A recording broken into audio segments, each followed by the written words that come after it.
فانتشروا في الأرض وابتغوا من فضل الله واذكروا الله كثيرا لعلكم تفلحون۔ سال میں 52 ہفتے ہوتے ہیں اور ہر ہفتے میں ایک جمعے کا دن بھی آتا ہے، اور ہر جمعے کی اذان کے وقت قرآن کریم مومنوں کو یہ نصیحت فرماتا ہے، اذا نودی للصلاۃ من یوم الجمعۃ فاسعوا الی ذکر اللہ وذروا البیع ذالکم خیر لکم ان کنتم تعلمون، کہ جب بھی جمعے کے لیے تمہیں نماز کے لیے بلایا، جمعے کے دن تمہیں نماز کے لیے بلایا جائے، فاسعوا الی ذکر اللہ، تو اللہ کے ذکر، اللہ کی یاد کی طرف دوڑتے ہوئے چلے آیا کرو، وذروا البیع، اور تجارتوں کو چھوڑ دیا کرو، ذالکم خیر لکم، یہ تمہارے لیے بہتر ہے، کاش کہ تم اس بات کو جانتے۔ وَإِذَا قُضِيَتِ الصَّلَاةُ فَانتَشِرُوا فِي الْأَرْضِ، ہاں جب نماز سے فارغ ہو جاؤ پھر دنیا میں بے شک پھیل جایا کرو، وَابْتَغُوا مِن فَضْلِ اللَّهِ، اور اللہ کے فضل کو چاہو، وَاذْكُرُوا اللَّهَ كَثِيرًا لَعَلَّكُمْ تُفْلِحُونَ، اور اللہ کو بہت کثرت سے یاد کیا کرو تاکہ تم نجات پاؤ۔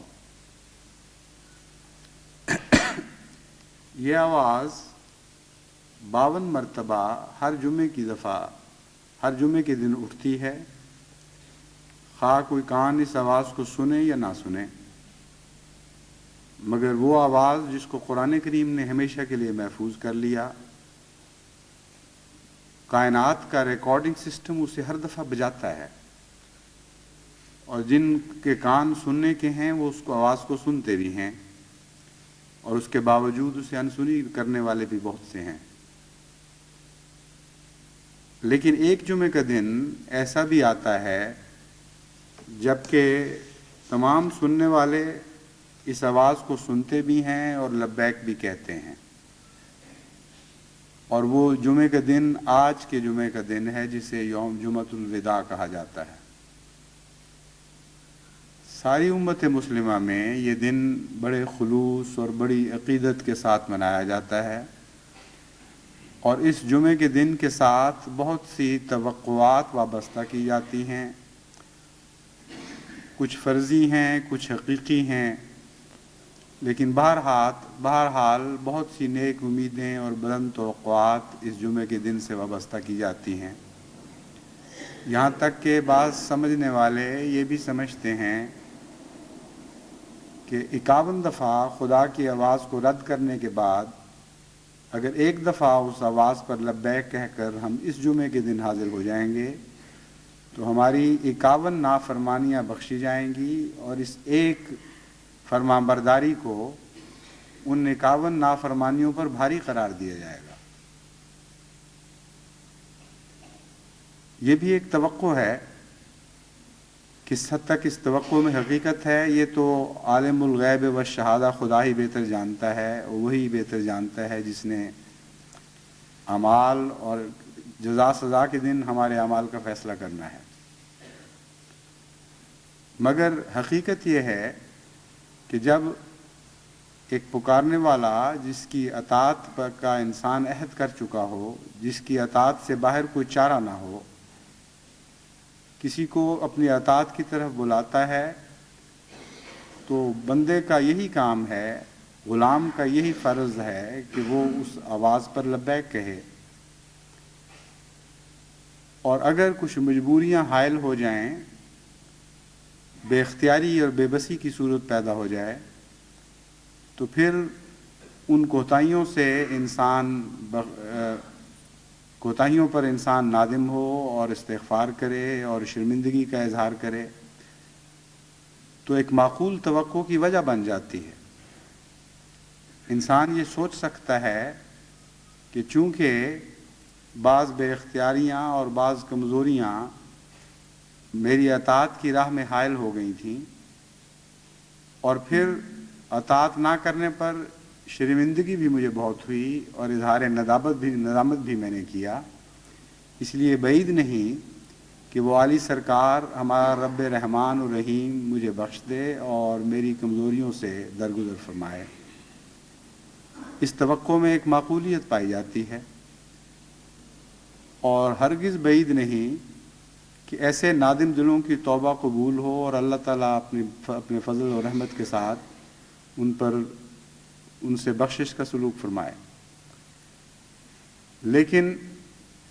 جہاں تک اللہ تعالیٰ کی رحمانیت کا تعلق ہے، اس کی چونکہ حد کوئی نہیں، اس لیے اس پر یہ پابندی بھی نہیں لگائی جا سکتی کہ سال میں ایک دفعہ بلکہ ساری عمر میں ایک دفعہ لبیک کہنے والے کو بھی وہ بخش نہیں سکتا. اتنا بے پایاں اور بے کنار سمندر ہے اس کی رحمت کا کہ اس کا کوئی تصور ممکن نہیں ہے. اس لیے اگر کوئی یہ کہنے والا کوئی یہ کہے کہ عقل یہ تسلیم نہیں کر سکتی کہ 51 مرتبہ کوئی شخص نافرمانی کرے اور ایک دفعہ خدا تعالیٰ کی آواز پر لبیک کہہ دے تو اسے بخشا جا سکتا ہے، اس لیے انسان یہ فتویٰ بھی نہیں لگا سکتا. بالعموم یہ نتیجہ تو ضرور نکالا جا سکتا ہے کہ یہ ممکن نہیں کہ اللہ تعالیٰ اپنے وفادار بندوں سے بھی وہی سلوک کرے جو بے وفاؤں سے کرے. یہ ہو نہیں سکتا کہ جو اطاعت کے عادی ہوں اور سمن و طاعتن کی آواز بلند کرنے والے ہوں، ان کے ساتھ وہی سلوک فرمائے جو بغاوت کے عادیوں سے فرمائے. یہ ایک بالکل الگ مسئلہ ہے. لیکن ساتھ یہ کہہ دینا کہ ایک دفعہ آنے والا بخشا نہیں جا سکتا، یہ بھی غلط ہے، اور یہ بھی خدا تعالیٰ کی رحمت پر قدغن لگانے کے مترادف ہے. میرا تو ایمان ہے کہ ایک دفعہ چھوڑ کر، سال میں ایک دفعہ چھوڑ کر، اگر ساری زندگی میں ایک دفعہ ندامت کے دل کے ساتھ خدا کی آواز پر کوئی لبیک کہے اور پھر وفاداری اختیار کرے، اس ایک لبیک کے ساتھ بقیہ زندگی کی وفا کے وعدے شامل ہوں، تو نہ صرف یہ کہ بعید نہیں بلکہ بھاری توقع اپنی رب کی رحمت پر یہی ہے کہ وہ اسے بخش دے گا، اس سے رحمت اور مغفرت کا سلوک فرمائے گا. لیکن یہ دو انتہائیں ہیں، ان کے درمیان جب عموماً ہم نظر ڈالتے ہیں تو قرآنی تعلیم سے یہی معلوم ہوتا ہے کہ انسان کے لیے بہتر یہی ہے، اس کے لیے مقام محفوظ یہی ہے کہ ہر سانس اطاعت میں سفر بسر کرے. حضرت مسیح موعود علیہ الصلوۃ والسلام فرماتے ہیں کہ کوئی رات تم پر ایسی نہ گزرے جو تمہاری اطاعت پر گواہی نہ دینے والی ہو، کوئی دن غروب نہ ہو جو یہ گواہی دیتے ہوئے غروب نہ ہو کہ اس نے قرآن کریم کے احکام کی پابندی میں وقت بسر کیا. ایک یہ بھی قرآن کریم پر نظر ڈالنے سے نتیجہ نکلتا ہے، اور ایک یہ منظر بھی سامنے آتا ہے کہ خدا کے عارف بندے جو تقوی اور عبادت میں غیر معمولی مقام رکھنے والے ہیں، جو انعام کے آخری منازل تک پہنچنے کی سعادت پا گئے، اور وہ انعام جو سب سے بالا انعام ہے خدا تعالیٰ نے ان کو نصیب فرمایا، وہ تو ڈرتے ڈرتے راتیں بسر کرتے رہے اور ڈرتے ڈرتے دن بسر کرتے رہے، ایک ایک لمحے سے خائف رہے کہ کوئی ایک لمحہ بھی خدا کی اطاعت سے باہر نہ گزرے. تو پھر یہ تصویر بھی ایک بہت ہی دلکش تصویر سامنے ابھرتی ہے کہ حقیقت یہ ہے کہ اس طرح زندگی بسر ہونی چاہیے. بس جہاں کمزوروں اور گناہ گاروں کا ایک منظر ہے، اس میں بھی مایوسی کا کوئی سوال اس لحاظ سے نہیں کہ خدا کی رحمت سے بخشش بعید نہیں ہے. لیکن جہاں تک تقویٰ کے اعلیٰ تقاضوں کا تعلق ہے، فرما برداری کے حقوق کا تعلق ہے، بندگی کے حقوق کا تعلق ہے، آقا اور غلام کے تعلقات کے آداب کا تعلق ہے،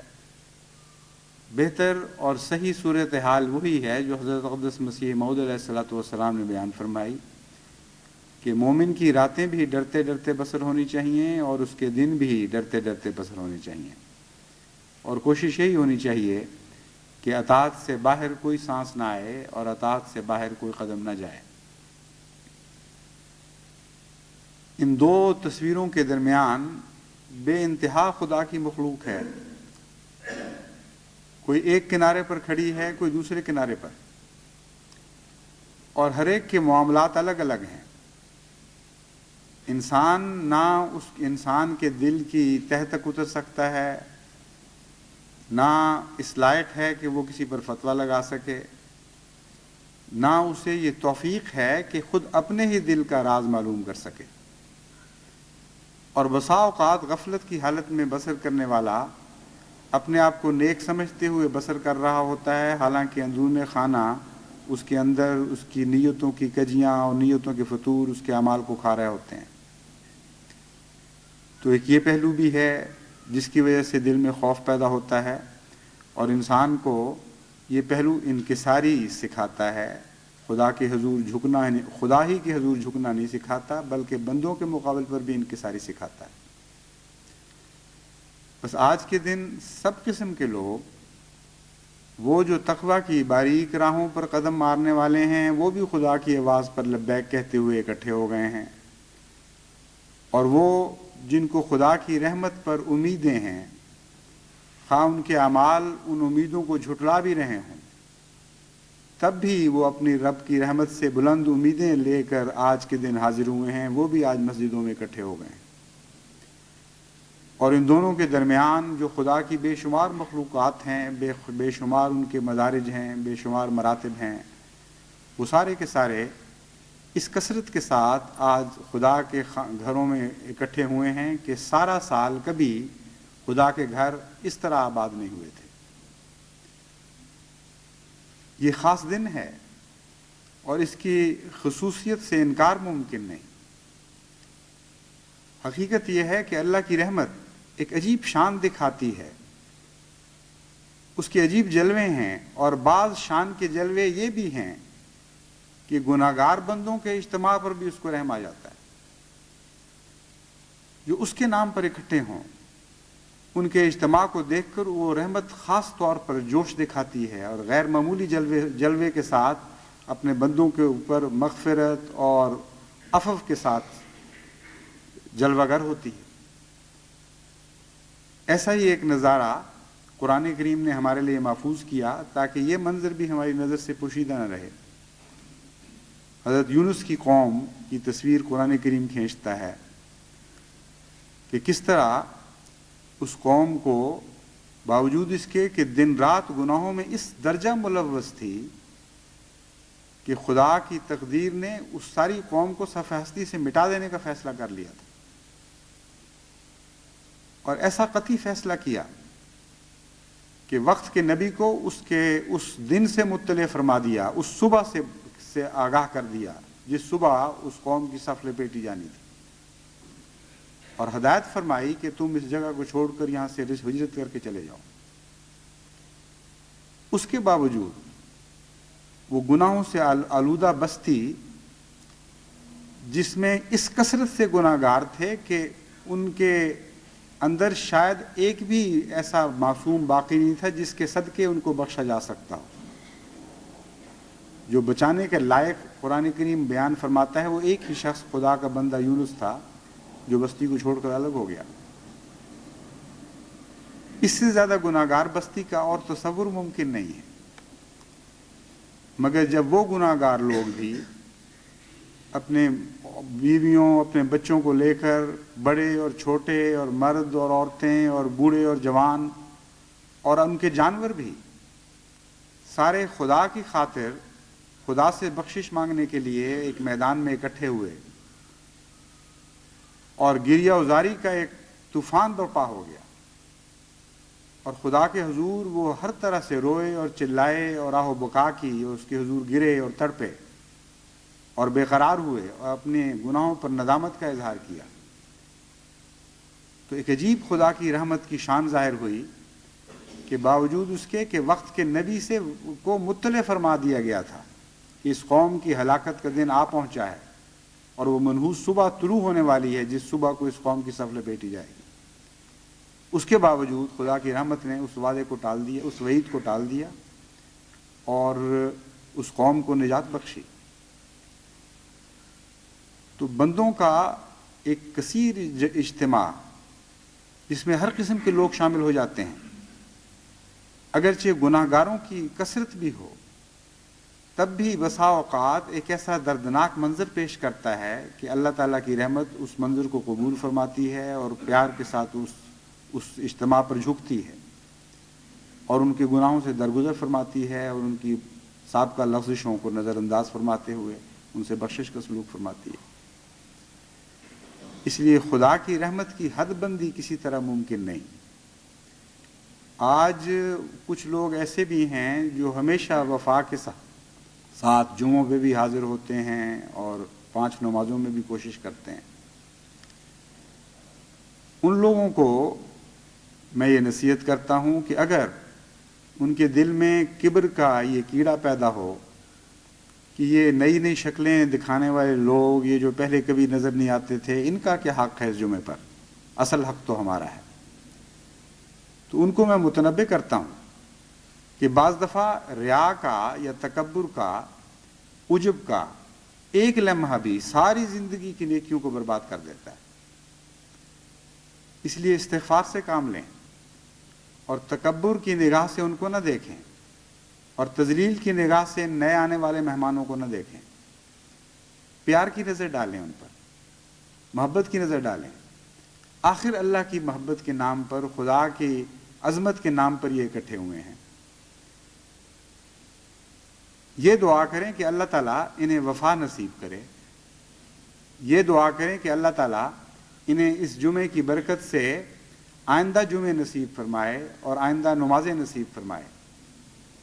اور اگر یہ نافرمانوں میں تھے تو اب اس کے بعد یہ فرمانداروں کی فہرست میں شمار کیے جائیں، اور خوش ہوں کہ خدا کی مسجدیں آج خدا کی عبادت کرنے والوں سے بھر گئی ہیں۔ یہ چند لمحے بھی عزیز ہونے چاہیے ان کو۔ اگر ان کو اللہ سے سچا پیار ہے، اگر عبادت کی کوئی عظمت اپنے دل میں رکھتے ہیں، تو وقتی طور پر بھی عبادت کے نام پر ایک خاص ہجوم بندوں کا نظر آ رہا ہو تو ان کے دل خوشی سے بھر جانے چاہیے۔ یہ چند لمحے کی سعادتیں بھی ان کے دلوں کو مسرت سے لبریز کر دینی چاہیے۔ حقیقت یہ ہے کہ اگر سچا پیار ہو خالق سے تو ناممکن ہے کہ مخلوق سے سچا پیار نہ ہو، یہ لازم اور ملزوم ہے۔ اور خدا کی طرف خدا کے بندوں کو واپس آتا دیکھا جائے تو یہ ایک ایسا پیارا نظارہ ہے کہ اس کے نتیجے میں خدا سے محبت کرنے والا اور مخلوق سے محبت کرنے والا کبر کا شکار نہیں ہو سکتا، عجب کا شکار نہیں ہو سکتا۔ اس کی آنکھیں اپنے اندر اپنی نیکیوں کی طرف نہیں جھکیں گی، بلکہ ان آنے والے مہمانوں کی خواہ وقتی نیکی ہی صحیح، ان کو وہی پیار، اس وقتی نیکی کو ہی پیار سے دیکھیں گی اور ان کی قدر کریں گی اور دل میں خوشی محسوس کریں گی۔ اور واقعتاً کچھ لوگ ایسا ہی محسوس کرتے ہیں۔ واقعتاً ان مسجدوں کی رونقوں کو دیکھ کر کچھ ایسے بندے بھی ہیں جن کا دل خوشیوں سے بھر جاتا ہے، وہ چند لمحوں کے لیے ایسی روحانی مسرت محسوس کرتے ہیں کہ ان کی ہر نظر جو نئے آنے والوں پر پڑتی ہے دعا بن کے پڑتی ہے، پیار اور محبت سے دیکھتے ہیں، خوش ہو رہے ہوتے ہیں کہ اجنبی لوگ دکھائی دے رہے ہیں مگر دیکھو کس طرح سج دھج کر پہنچے ہیں۔ بعضوں نے ٹوپیاں مانگی ہوئی ہیں، کسی نے رومال باندھے ہوئے ہیں، کسی نے اور طرح سے خدا کی عزت اور احترام کا اظہار کرنے کا طریقہ ڈھونڈا ہے، اور دلوں کی جو سعادت ہے وہ ان کے چہروں سے نظر آتی ہے۔ محسوس کرتے ہیں کہ یہ دن واقعی عظمت کے لائق دن ہے، آنا چاہیے تھا اگرچہ ہم پہلے نہیں آ سکے، مگر اس ایک دن ہی حاضر ہو جائیں، شاید خدا تعالیٰ کی رحمت ہمیں قبول فرما لے۔ یہ جذبے ان کے چہروں پر لکھے جاتے ہیں۔ چونکہ اس وقت ان کا عمل اس نیکی میں ممد بن رہا ہے آپ کی دعاؤں کا، اس لیے آج اگر آپ ان کے لیے دعائیں کریں تو زیادہ مقبول ہوں گی۔ اس لیے اس جمعے کو ایک غیر معمولی اہمیت حاصل ہو جاتی ہے۔ امر واقعہ یہ ہے کہ وہ لوگ جو خدا کی عبادت سے غافل ہوں اور خود ان کے دل میں کوئی تحریک پیدا نہ ہو اور ان کا عمل عبادت کی اہمیت کو ایسا کہ عبادت کی اہمیت کو اپنے عمل میں ڈھال کر، یعنی وہ یوں کہنا چاہیے عمل نہیں بلکہ وہ خود عبادت کی اہمیت کو اپنے عمل میں نہ ڈھالیں اور محض فرضی طور پر اس اہمیت کا تصور باندھیں، ایسے لوگوں کے لیے اگر آپ دعا کریں گے تو چونکہ ان کا عمل آپ کی دعا کے مخالف جا رہا ہوگا، اس لیے دعا کو وہ تائیدی ہوا حاصل نہیں ہوتی جو عمل سے حاصل ہوتی ہے۔ یہ ایک ایسا نقطہ ہے جو قرآن کریم نے ہمیں سکھایا ہے۔ قرآن کریم فرماتا ہے کہ کلمہ طیبہ کو آسمان کی طرف بلند ہونے کے لیے نیک عمل کی طاقت کی ضرورت ہے۔ بعض دفعہ یہ نیک عمل اپنا ہوتا ہے، کلمہ طیبہ بیان بلند کرنے والے کا، اور بعض دفعہ جس کے لیے دعا کی جاتی ہے اس کا نیک عمل ضروری ہوتا ہے اس کلمہ طیبہ کو بلند کرنے کے لیے۔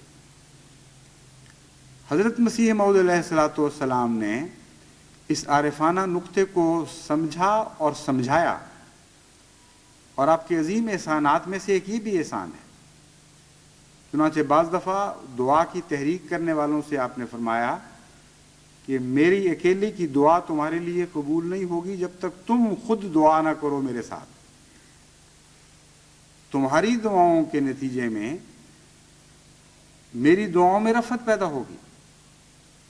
کیونکہ ثابت ہوگا کہ تمہارے نزدیک دعا کی اہمیت ہے۔ یہ مفہوم تھا جو حضرت مسیح موعود علیہ الصلوۃ والسلام نے قرآن کریم کی ان آیات سے سمجھا کہ دعاؤں کو بلندی عطا کرنے کے لیے، یہاں تک کہ وہ آسمان کے کنگروں کو چھونے لگیں، ضروری ہے کہ عمل ان کا مؤید ہو، ان کا مددگار ہو۔ بسا اوقات دعا کرنے والے کا عمل انسان کی دعاؤں کا مددگار بنتا ہے۔ اسی لیے جب کہا جاتا ہے کہ مستجاب الدعوات ہے، وہ نیک ہے، اس کو دعا کی درخواست کرو، تو یہی مفہوم ہے، ورنہ دعا تو ہر ایک انسان کرتا ہے، اور بعض دفعہ بدوں کی دعا بھی سنی جاتی ہے، اس میں کوئی انکار نہیں۔ لیکن جس کا عمل مستقل دعا کی مدد کر رہا ہے وہ اس کو طاقت بہم پہنچا رہا ہے، اس کی دعا واقعتاً عرش تک پہنچ رہی ہوتی ہے۔ بعض دفعہ جس کے لیے دعا کی جاتی ہے اس کا عمل بھی ضروری ہوتا ہے۔ اگر وہ بے پرواہ ہے ان نیکیوں سے جن نیکیوں کے لیے اس کی خاطر دعا کی جاتی ہے تو اس کے حق میں قبول نہیں کی جاتی۔ اس مسئلے کو نہ سمجھنے کے نتیجے میں بعض لوگوں نے بعض حدیثوں کا مفہوم کو سمجھا نہیں اور غلط اعتراضات پیدا ہوئے۔ حضرت اقدس محمد مصطفیٰ صلی اللہ علیہ وآلہ وسلم نے 2 اشخاص کی ہدایت کی دعا خاص طور پر اپنے رب سے کی تھی، ایک وہ جو ابو جہل کے نام سے مشہور ہوا، اور ایک ان میں سے عمر تھے رضی اللہ تعالیٰ عنہ۔ عمر کے حق میں حضرت اقدس محمد مصطفیٰ صلی اللہ علیہ وآلہ وسلم کی دعا مقبول ہوئی، اور بعض نادان یہ سمجھتے ہیں کہ ابو جہل کے حق میں مقبول نہیں ہوئی، اور گویا حضرت صلی اللہ علیہ وآلہ وسلم کی ایک دعا نامقبول ہو گئی۔ آپ کی دعا نامقبول نہیں ہوئی، یہ کلمہ گستاخی کا ہے۔ ابو جہل کا عمل نامقبول تھا، اور اس عمل کی نامقبولیت تھی جو اس صورت میں ظاہر ہوئی کہ وہ جاہل کا جاہل مر گیا، بلکہ اجہل ہو کے مرا۔ اس لیے جس کے حق میں دعا کی جاتی ہے اس کے عمل کی صداقت، اس کی سچائی ان دعاؤں کی مدد کر رہی ہوتی ہے جو دعا کرنے والا ہوتا ہے، اس کی دعاؤں کی مدد کر رہی ہوتی ہے۔ بس آج اس نقطے کو سمجھ کر اس موقع سے فائدہ اٹھائیں اور اپنے ان بھائیوں کے لیے دعائیں کریں جن کا آج کا عمل آپ کی دعاؤں کی تائید کر رہا ہے۔ آج انہوں نے اپنے عمل سے ثابت کر دیا ہے کہ عبادت کی کچھ نہ کچھ عظمت وہ ضرور اپنے دل میں رکھتے ہیں۔ کچھ نہ کچھ اطاعت کا جذبہ ضرور ان کے دل میں زندہ موجود ہے. اگر وہ زندگی کی رمق نہ ہوتی تو آج کے دن بھی وہ خدا کے حضور حاضر نہ ہوتے. بس سارا سال جو میں عبادت کی اہمیت کی طرف توجہ دلاتا رہا ہوں اور کہتا رہا ہوں کہ آپ اپنے ان بھائیوں کے لیے کوشش کریں، آج ایک بہت ہی سنہری موقع آتا ہے. آج ان کو حقارت کی نظر سے نہ دیکھیں بلکہ محبت اور پیار کی نظر سے دیکھیں. ان کے لیے درد محسوس کریں اور اپنی دعاؤں میں خاص طور پر ان نئے آنے والوں کو یاد رکھیں آج کے دن، اور دعا کریں کہ اے خدا آج کا عمل کس طرح تو جھٹلائے گا. آج تو یہ چل کر تیرے حضور حاضر ہو گئے، آج تو ہم یہ دعا منوا کر اٹھیں گے کہ ان کو ہمیشہ کا عبادت گزار بنا دے، ہمیشہ کے لیے اپنا تابع اور فرما بردار بنا دے، اپنے بندوں میں داخل کر لے، ان کو وفاداروں میں شمار کر، اور ان کے دل میں ایک ایسی لگن لگا دے کہ بے اختیار ہو کر یہ تیرے حضور حاضر ہوا کریں، تیری محبت سے کے بندھے ہوئے بے بس ہو کر تیری مسجدوں کی طرف دوڑتے ہوئے آیا کریں. اور نہ صرف یہ کہ جمعے کی ہر آواز پر لبیک کہیں بلکہ 5 وقت کی اذانوں کی ہر آواز پر لبیک کہنے کی عادت ڈالیں، ہر آواز پر لبیک کہنے کی سعادت حاصل کریں. اس لیے اس جمعے کی خاص اہمیت کے پیش نظر ایک تو اس دعا کی میں تحریک کرتا ہوں کہ کثرت کے ساتھ جماعت احمدیہ کے لیے بھی اور غیر احمدی مسلمانوں کے لیے بھی عبادت گزار بندے بننے کے لیے دعا کریں. دوسری دعا خصوصیت کے ساتھ آج کے دن کی مناسبت سے یہ کرنی چاہیے، جس کی میں تحریک کرنے کا ارادہ رکھتا ہوں، کہ ایک عظیم الشان جمعہ وہ جمعہ ہے جس میں حضرت صلی اللہ علیہ وآلہ وسلم کے ایک غلام نے دوبارہ بنی نوع انسان کو خدا کی عبادت کی طرف بلانا ہے. اور یہ جمعہ ایک ہفتے کے ایک دن کا نام نہیں بلکہ یہ دور ہے جو احمدیت کا دور کہلاتا ہے، جو حضرت مسیح موعود علیہ الصلوۃ والسلام کا زمانہ ہے. یہی سورہ جمعہ ہے جس میں آپ کے آنے کی پیشگوئی واضح الفاظ میں فرمائی گئی، وَآخَرِينَ مِنْهُمْ لَمَّا يَلْحَقُوا بِهِمْ وَهُوَ الْعَزِيزُ الْحَكِيمُ ذَلِكَ فَضْلُ اللَّهِ يُؤْتِيهِ مَن يَشَاءُ وَاللَّهُ ذُو الْفَضْلِ الْعَظِيمِ. کہ وہی خدا ہے جو آخرین میں پھر محمد مصطفیٰ صلی اللہ علیہ وآلہ وسلم کو ایک کامل غلام کی شکل میں، میں اس کی تفسیر کر رہا ہوں، ایک کامل غلام کی شکل میں جلوہ افروز فرمائے گا. اور یہ خدا کا خاص فضل ہے، ذالک فضل اللہ، یؤتیہ من یشاء، جس کو چاہے وہ اس عظیم فضل سے نوازتا ہے. کوئی اس کے فضل پر قدغن نہیں لگا سکتا، کوئی یہ نہیں کہہ سکتا کہ فلاں کو دو اور فلاں کو نہ دو. واللہ ذو الفضل العظیم، اور وہ بہت ہی بڑے فضلوں کا مالک خدا ہے. تو ایک جمعہ یہ بھی جمعہ ہے جس جمعے میں بنی نوع انسان کو بالعموم اور امت مسلمہ کو خصوصیت کے ساتھ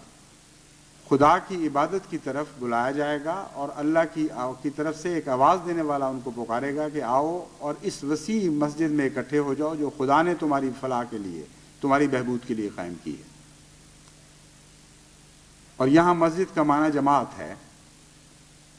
چنانچہ امر واقعہ یہ ہے کہ مسجد کو خواب میں دیکھنا تعبیر کے لحاظ سے جماعت کی طرف اشارہ کرتا ہے، اور علم و تعبیر سے واقف لوگ مسجد کی تعبیر جماعت ہی لیتے ہیں. تو بہرحال جب خدا کے لیے اس عظیم جمعے کی طرف بلایا جاتا ہے تو اس وقت بھی بندے کا کام یہی ہے کہ اپنے سارے دوسرے مصروفیت کے، اپنے سارے دیگر تجارتوں کے اور دیگر مشاغل جن میں وہ مصروف ہے ان کو ترک کر کے وہ خدا کی آواز پر لبیک کہے. اور یہاں جب ہم کہتے ہیں تجارت تو ایک انفرادی تجارت کے مقابل پر ایک قومی رنگ میں بھی تجارت کے معنی کرنے پڑتے ہیں. امر واقعہ یہ ہے کہ خدا تعالیٰ کی طرف سے جب یہ اس عظیم الشان جمعے کے دن ایک بلانے والی کی آواز اٹھتی ہے تو اس کی راہ میں بھی فی الحقیقت دنیا کی تجارتیں ہی بڑی روک بنا کرتی ہیں، دنیا کے دھندے ہیں جو بڑی روک بنتے ہیں، اور یہ روک محض انفرادی تجارت نہیں بلکہ قومی تجارت کی شکل اختیار کر جاتی ہے۔ قومی تجارت سے مراد یہ ہے کہ ایسا ماحول پیدا ہو جاتا ہے کہ جو شخص بھی اس آواز پر لبیک کہے اس کے رزق کے رستے بند کیے جا رہے ہوتے ہیں، جو شخص بھی اس آواز پر لبیک کہے ساری قوم اس کے ساتھ تجارتی انقطاع ان معنوں میں کرتی ہے کہ اس کے اموال کو نقصان پہنچاتی ہے، اس کے روزمرہ کے معیشت کے ذرائع پر حملہ کرتی ہے، اس کے بائیکاٹ کرتی ہے، اسے الگ کر دیتی ہے۔ اور ہر لبیک کہنے والا عملاً اپنی تجارت کے نقصان کو اپنے سامنے دیکھ رہا ہوتا ہے، یہ جان کر فیصلہ کرتا ہے کہ اگر میں نے اس آواز پر لبیک کہا تو مجھے اپنی بے کو چھوڑنا پڑے گا۔ خدا تعالیٰ فرماتا ہے کہ ہاں چھوڑنا پڑے گا، لیکن چھوڑ دو، یہ تمہارے لیے بہتر ہے۔ اگر تم عقل رکھتے ہو، اگر تم جانتے ہو تو یہ تمہارے لیے بہتر ہے۔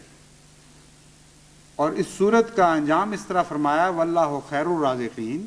کہ اللہ سب سے بہتر رزق عطا کرنے والا ہے۔ اور ان معنوں میں جب ہم یہ پڑھتے ہیں وابتغوا من فضل اللہ واذکروا اللہ کثیرا لعلکم تفلحون، تو دراصل یہ ایک وعدہ بن جاتا ہے کہ جب تم جمعے پہ خدا کی خاطر اس عظیم جمعے پہ حاضر ہوگے اور اپنی تجارتوں کو بالائے طاق رکھ کر اس بات سے بے نیاز رکھ کے کہ تمہاری تجارتوں پر حملہ کیا جائے گا، تمہارے رزق کی راہیں مسدود کر دی جائیں گی، پھر بھی خدا کی آواز پر لبیک کہو گے، تو اس جمعے کے نتیجے میں خدا کے فضل کم نہیں ہوں گے بلکہ بڑھیں گے۔ تم آ کے دیکھو تو صحیح، فابتغوا من فضل اللہ ہے، پھر جب خدا کے حضور لبیک کہہ کر خدا کی اجازت سے دنیا میں پھیلو گے تو خدا کے فضل کے مزید خواہاں ہوگے، ہر طرف خدا کا فضل تمہارا انتظار کر رہا ہوگا۔ وابتغوا من فضل اللہ واذکروا اللہ کثیرا لعلکم تفلحون، اور خدا کے ذکر کو پہلے سے بھی بڑھ کر بلند کرو۔ یہ عجیب بات ہے کہ آغاز بھی اس دعوت کا ذکر کے لیے ہے اور اس کا انجام بھی ذکر پر کیا گیا ہے۔ اس لیے جمعے کی عظیم اس جمعے کی حقیقت بھی بلکہ ہر جمعے کی یہی حقیقت ہے کہ خدا کے ذکر کی طرف بلایا جاتا ہے، اس لیے نہیں کہ چند لمحے ذکر کر کے پھر ذکر سے غافل ہو جاؤ، بلکہ اس لیے بلایا جاتا ہے کہ چند لمحے کے ذکر کے نتیجے میں تمہیں ذکر سے ایسی محبت پیدا ہو جائے کہ جب تم واپس لوٹو تو تمہاری تجارتیں بھی ذکر سے بھر چکی ہوں، تمہارا اٹھنا بیٹھنا ذکر بن گیا۔ اس روشنی میں جب آپ دوبارہ اس آیت کو پڑھتے ہیں تو ایک بہت ہی پیارا مضمون انسان کے سامنے ابھرتا ہے۔ یا ایھا الذین آمنوا اذا نودی للصلاۃ من یوم الجمعۃ فاسعوا الی ذکر اللہ، اے لوگو جو خدا کے ذکر سے غافل ہو عملاً۔ یہاں معنی میں بڑے جمعے کی بات کر رہا ہوں جب خدا دوبارہ ذکر الہی کی طرف بنی نوع انسان کو بلاتا ہے، یعنی بظاہر ذکر چل رہا ہے، بظاہر مساجد آباد ہیں، لیکن حضرت صلی اللہ علیہ وآلہ وسلم کی پیشگوئی بھی پوری ہو رہی ہے کہ وہ خراب من الہدیٰ، ہدایت سے خالی ہیں۔ اس وقت یہ آواز اٹھتی ہے کہ اے لوگو، جب خدا کی طرف سے ایک بلانے والا تمہیں عظیم جمعہ کے دن جبکہ تمام قوموں کو محمد مصطفیٰ صلی اللہ علیہ وآلہ وسلم کے جھنڈے تلے جمع ہونے کی دعوت دی جائے گی، تمہیں ذکر الہی کے لیے بلاتا ہے، تو باوجود اس کے کہ تمہاری تجارتوں کو نقصان پہنچنے کے احتمالات ہیں، باوجود اس کے کہ تمہارے رزق کی راہیں تم پر تنگ کر دی جائیں گی، اور بعید نہیں کہ جہاں تک دشمن کا بس چلے وہ تمہاری تجارتوں پر حملہ آور ہوگا اور انہیں کلیتاً نابود کرنے کی کوشش کرے گا، پھر بھی خدا کے ذکر کے نام پر اکٹھے ہو جاؤ۔ جب تم خدا کے ذکر کے نام پر اکٹھے ہوگے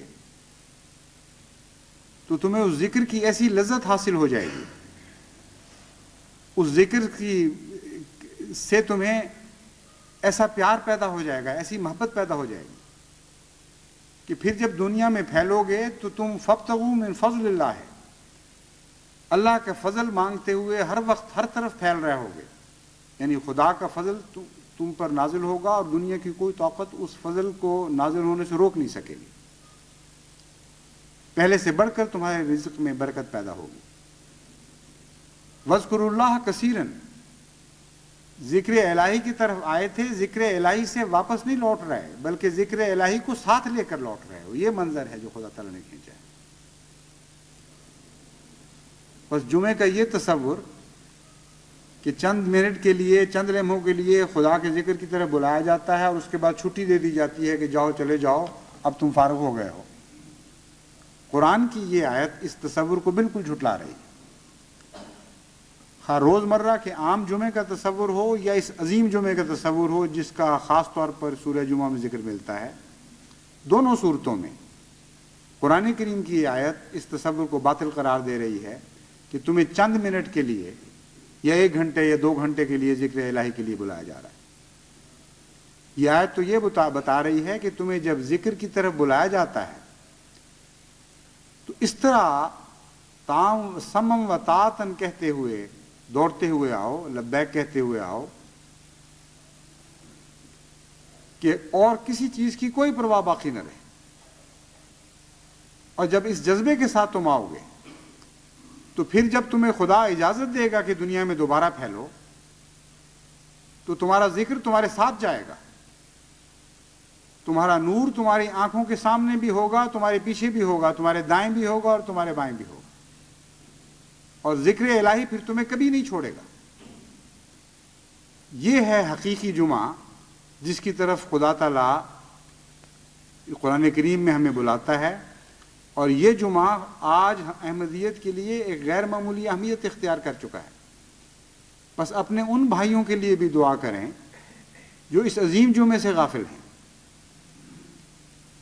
اور آج جب کہ حضرت رسول اکرم صلی اللہ علیہ وآلہ وسلم کے ایک کامل غلام نے یہ آواز بلند کر دی ہے کہ محمد مصطفیٰ صلی اللہ علیہ وآلہ وسلم کے جھنڈے تلے اکٹھے ہو جاؤ اور ذکر الہی کے آداب مجھ سے آ کے سیکھو اور ذکر الہی کی لذتوں کو دوبارہ زندہ کرو، اس آواز کو سننے کے باوجود جو لوگ اس کی طرف پیٹھ پھیر کر واپس مڑ رہے ہیں یا استہزاء کی نظر سے اس آواز کو دیکھتے ہیں یا سنتے ہیں اور انسنی کر دیتے ہیں، ان کے لیے بھی دعا کریں۔ اصل جمعہ یہی جمعہ ہے کہ خدا کے طرف بلانے والے کی آواز پر لبیک کہا جائے، اور اس سے بڑا جمعہ اور کوئی جمعہ نصیب نہیں انسان کو ہو سکتا۔ اس لیے نہ صرف یہ کہ اپنے غیر احمدی بھائیوں کے لیے دعا کریں بلکہ اس مضمون کو آگے بڑھائیں اور یہ غور کریں کہ اصل منادی کرنے والے تو حضرت اقدس محمد مصطفیٰ صلی اللہ علیہ وآلہ وسلم تھے۔ اصل جمعہ تو آپ کا جمعہ ہے، اصل اذان تو آپ کی اذان ہے۔ اس لیے جب آپ اس مضمون پر غور کرتے ہیں تو پھر احمدیت غیر احمدیت کی حدود سے بات بہت زیادہ آگے وسیع ہو جاتی ہے، ساری دنیا پہ پھیل جاتی ہے، اور انسان اس دعا پر مجبور ہو جاتا ہے کہ اے اللہ تمام عالم کو یہ توفیق عطا فرما کہ ہمارے آقا و مولا حضرت محمد مصطفیٰ صلی اللہ علیہ وآلہ وسلم کی اذان پر لبیک کہیں، اور تمام بنی نوع انسان کے ایک ہاتھ پر جمع ہونے کے سامان پیدا فرما دے۔ بس آج کے جمعے میں یہ 3 دعائیں خصوصیت کے ساتھ کریں۔ اول عبادت گزاروں کے لیے انفرادی طور پر، دوسرے مسلمانوں کے لیے خصوصیت سے جن کا حق باقی بنی نوع انسان سے ہم پر زیادہ ہے کہ وہ خدا کی آواز پر لبیک کہنا سیکھیں اور ان کے لیے مستقل جمعے کی صورت پیدا ہو جائے، اور تیسرا تمام بنی نوع انسان کے لیے کہ اللہ تعالیٰ انہیں حضرت محمد مصطفیٰ صلی اللہ علیہ وآلہ وسلم کے ہاتھ پر جمع ہو کر اس ابدی اور ہمیشہ ہمیش کے لیے سعید جمعے میں شامل ہونے کی توفیق عطا فرمائے۔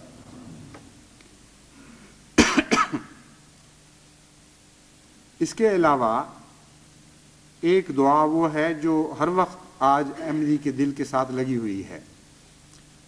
کہ پاکستان کے مظلوم بھائیوں کے دن خدا پھیر دے اور ان کی تکلیفیں اگرچہ ایک غیر معمولی سعادت کا رنگ رکھتی ہیں لیکن پھر بھی تکلیفیں ہیں، ان تکلیفوں کو اجر میں بدل دے۔ اجر بھی تو ایک سعادت ہے،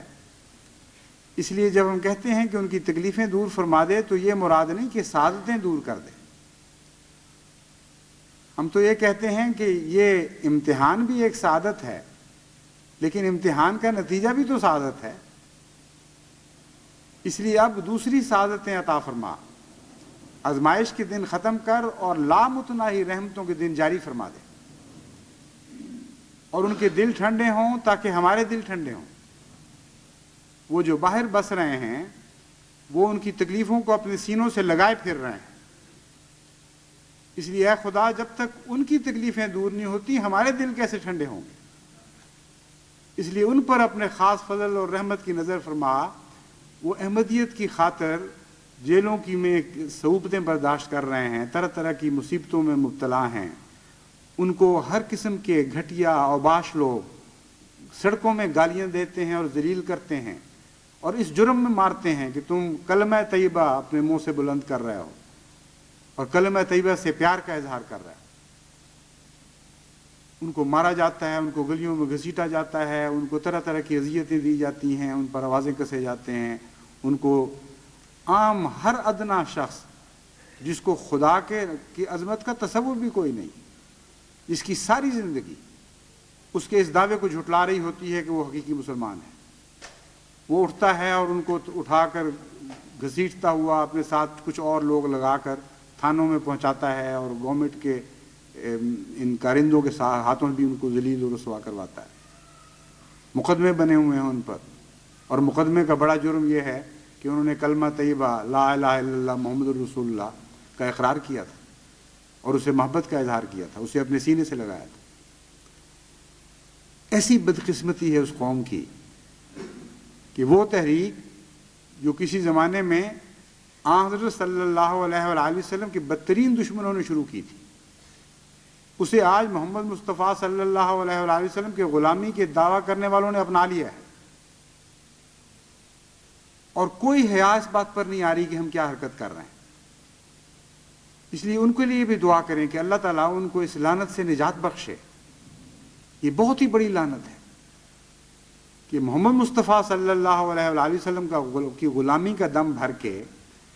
آپ کے شدید ترین دشمنوں کا شعار اپنا لیا جائے۔ اور اپنے مظلوم احمدی بھائیوں کے لیے بھی دعا کریں، وہ ہم سب کا فرض کفایہ ادا کر رہے ہیں۔ عیسائیوں میں ایک تصور ہے کفارے کا، اسلام تو اس کو قبول نہیں کرتا،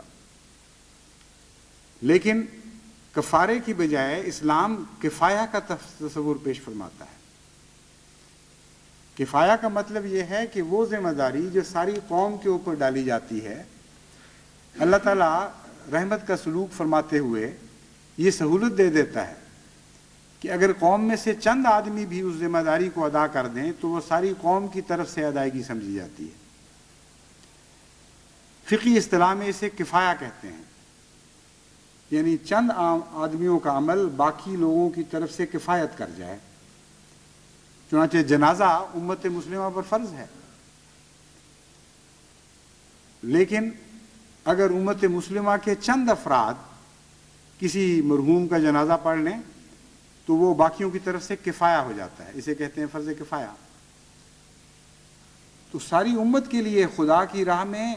ہر قسم کی قربانی دینا فرض ہے۔ صرف مال کی قربانیاں کافی نہیں، جان کی قربانی بھی فرض ہے، اور جان کی قربانی کی ہر نوع فرض ہے۔ لیکن اللہ کا احسان ہے کہ اس فرض کو اس نے فرض کفایہ بنا دیا ہے، اور وہ لوگ جن کو خدا سعادت عطا فرماتا ہے وہ صرف اپنی طرف سے قربانیاں پیش نہیں کر رہے ہوتے بلکہ ساری قوم کی طرف سے قربانیاں پیش کر رہے ہوتے ہیں، اور ساری قوم اپنے قلبی دکھ کے ذریعے ان قربانیوں میں شامل ہو جاتی ہے، اور اس طرح اللہ تعالیٰ ساری قوم کو جو عملاً جسمانی لحاظ سے قربانیوں میں نہیں بھی شریک، ان کو بھی ثواب میں شریک فرما دیتا ہے۔ تو آپ کی خاطر، سارے احمدیوں کی خاطر، چند احمدی ہیں جو یہ فرض کفایہ ادا کرنے کی سعادت پا رہے ہیں، ان کے لیے دعائیں آپ پر فرض ہیں، واجب ہیں۔ اگر ان کے لیے درد سے تڑپ کر آپ کو دعائیں نہیں کریں گے تو آپ کی زندگی کی کوئی معنی نہیں رہیں گے، ان کی نیکیاں اور ان کی قربانیوں کا اجر پھر آپ کو نہیں نصیب ہوگا۔ اس لیے ضروری ہے کہ اس روحانی تکلیف میں ان کے ساتھ شامل ہو جائیں، اور آپ کی زندگی کا ہر لمحہ خدا کے حضور یہ پکارے کہ اے خدا، ہم اگر جسمانی تکلیف میں شامل نہیں ہیں تو ہم مجبور اور بے اختیار ہیں، اس لیے کہ ہم اس امتحان میں ڈالے نہیں گئے، مگر اس کے باوجود ہم توئی طور پر اپنے بھائیوں کے لیے سخت درد مند اور بے قرار ہیں، اس لیے ہم پر رحمت کی نظر فرما اور ان کا دکھ دور کر تاکہ ہمارے دکھ دور ہو۔ اس لیے خاص طور پر اس رمضان شریف کے اس جمعے میں خصوصیت کے ساتھ جو خاص برکت کے لمحے ہیں، اپنے ان بھائیوں کو بھی دعاؤں میں یاد رکھیں، اور جمعے کے بعد جب ہم فارغ ہو جائیں گے تو یاد رکھیں کہ خدا کا یہ حکم، یہ ارشاد ہے فَاذْكُرُوا اللَّهَ كَثِيرًا، جب جمعے سے فارغ ہو تو کثرت کے ساتھ پھر ذکر کرو۔ اور حضرت صلی اللہ علیہ وآلہ وسلم ہمیں بتاتے ہیں کہ جمعے اور غروب کے درمیان بعض ایسے سعادت کے لمحات آتے ہیں کہ وہ ان دعاؤں کو اللہ تعالیٰ ضرور قبول فرما لیتا ہے۔ یہ اس لیے تحریض کی گئی تاکہ ان ساری گھڑیوں سے زیادہ مومن استفادہ کریں اور فَاذْكُرُوا اللَّهَ كَثِيرًا کی ایک تصویر بن جائیں، اور جمعے کے بعد غروب تک مجسم ذکر الہی ہو جائیں۔ اس لیے جب یہاں سے فارغ ہوں گے تو فضول وقت ضائع کرنے کی بجائے باتوں میں، خوش گپیوں میں، کچھ نہ کچھ انسان کے ساتھ باتیں تو لگی ہوئی ہیں، ان سے تو کلیتاً کنارہ کشی نہیں کی جا سکتی، لیکن کوشش یہ کریں کہ حتی المقدور ذکر الہی میں دل بھی مصروف رہے اور زبان بھی مصروف رہے، اور وہ گھڑی آپ کو نصیب ہو جائے جو حضرت صلی اللہ علیہ وآلہ وسلم نے فرمایا ہے کہ اگر نصیب ہو تو اس گھڑی کی ساری دعائیں خدا تعالیٰ کی نظر میں مقبول ہو جایا کرتی ہیں۔ اللہ تعالیٰ ہمیں اس کی توفیق عطا فرمائے۔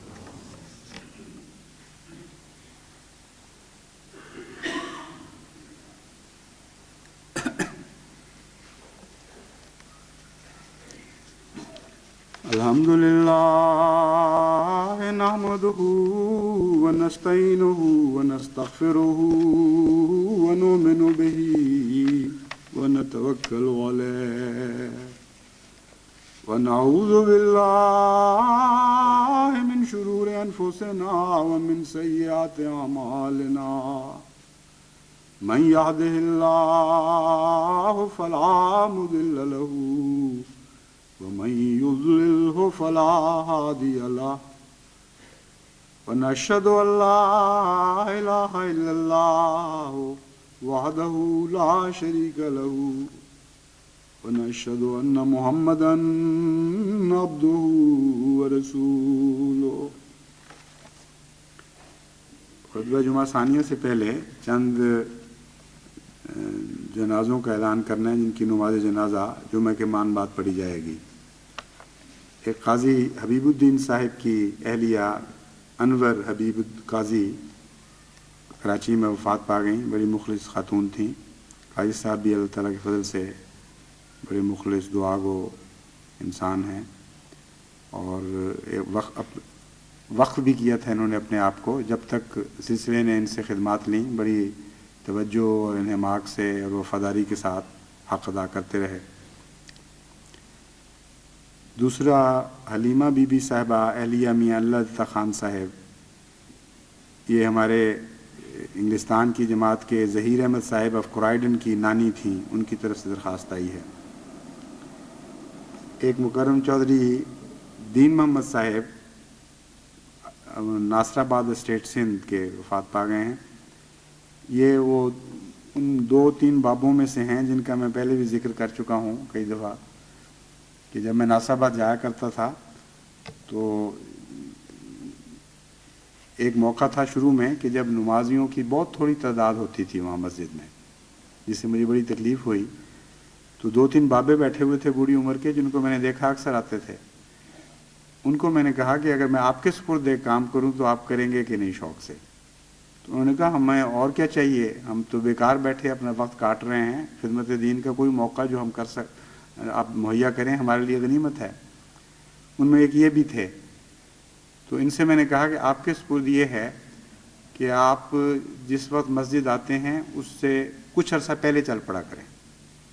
اور 2-3 گھر اپنے مقرر کر لیں، روزانہ ان کی کنڈی کھٹکھٹانی ہے اور ان کو آواز دینی ہے کہ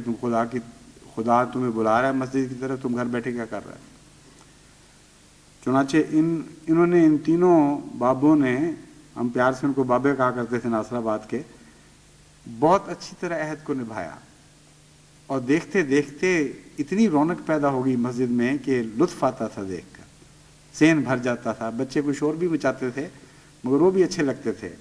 آخر خدا کی خاطر آئے ہوئے ہیں مسجد میں، بچوں والی حرکتیں بھی کریں گے بہرحال. تو یہ ایک بہت خاص وہاں کے بزرگ تھے اس لحاظ سے، بہت دعا گو اور ہمیشہ نماز میں حاضر ہونے والے. ان کے بیٹے عبدالعلی صاحب انصار اللہ کے زعیم بھی ہیں وہاں، ان کے لیے بھی جنازہ میں خاص طور پر دعا میں یاد رکھیں. اور اس ضمن میں یہ بھی کہیں کہ جو دعا کریں کہ جو نیک کام انہوں نے عبادت کے لیے جاری کیے ہوئے تھے، جو کوشش کرتے تھے، اس کوشش کو اللہ تعالیٰ بعد میں آنے والی نسلوں کو سنبھالنے کی توفیق عطا فرمائے. شیخ انور علی صاحب، والد شیخ خالد جاوید، شیخ اعجاز احمد صاحب، پیرس کے میں 2 ہمارے دوست ہیں نوجوان، شیخ خالد جاوید اور شیخ اعجاز احمد صاحب. ان کے والد ہیں، ان کی طرف سے درخواست آئی ہے. مکرمہ اہلیہ عبد المومن محمود صاحب پی ایف پشاور کے ہیں، میں نہیں جانتا مگر بہرحال ان کی طرف سے بھی درخواست ہے. ان کی اہلیہ وفات پا گئی. عباد اللہ رحمکم اللہ، ان اللہ یامر بالعدل والاحسان وایتاء ذی القربی وینہی عن الفحشاء والمنکر والبغی